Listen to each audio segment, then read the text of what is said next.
Terungkap motif Agustin, oknum dosen yang tega tikam suaminya hingga tewas di Makassar, terbakar cemburu. Seorang istri bernama Agustin 41, menikam suaminya, Nurdin Basri 41, dengan pisau dapur hingga tewas. Agustin merupakan dosen yang mengajar di salah satu kampus di Provinsi Sulawesi Utara, sementara Nurdin Basri seorang kontraktor yang bekerja di Papua.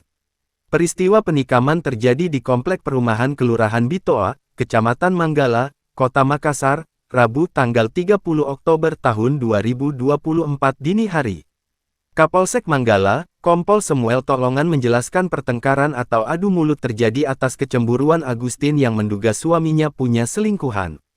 Kejadian ini diawali adanya keributan antara korban dan pelaku di dalam kamar, kata Kompol Samuel Tolongan kepada Tribun Tanda Hubung Timur.com, Rabu tanggal 30 Oktober tahun